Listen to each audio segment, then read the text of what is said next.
Yes. Oo, nandito tayo ngayon sa aking table saw. Pero ang gagawin ko ngayon ay so upon checking kasi yung sled na ginawa ko, yung sled na ginawa ko, merong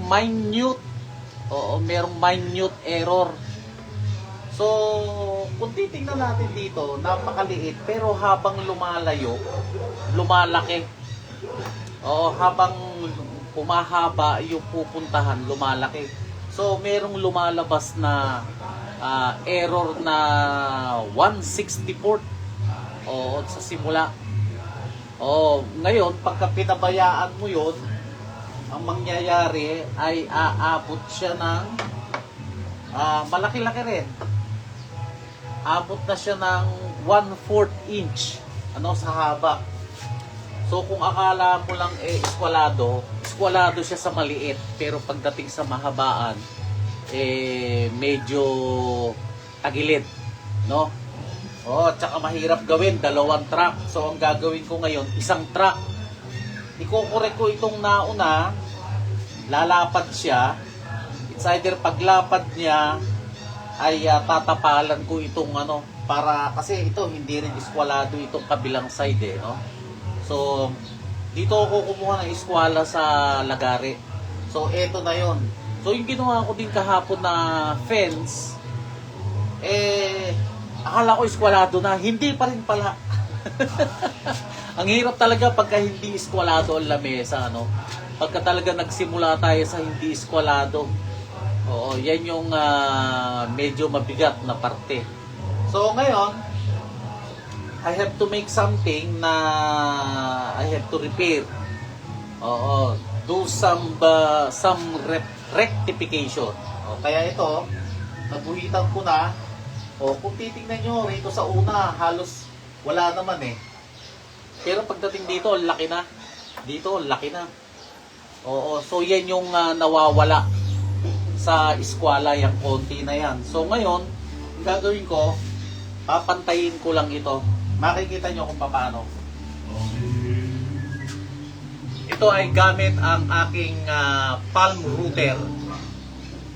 Sabi nila pagka ganito kaliit, trimmer lang. Okay, anyway, kung trimmer. Sige, panoorin po ninyo.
So yan yon.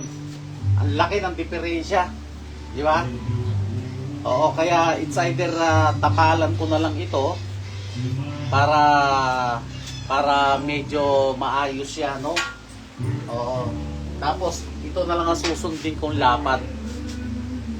Ganoon na lang. At yan yung aking project ngayon. Itong isa rito, isasarado ko na to. Madali lang naman magsarado. Meron naman tayong table saw. Susukatin ko na lang ito. Tapos tatapalan. Tapos didikitan. Oh, ganun lang talaga eh. No, hindi naman tayo karpentero eh.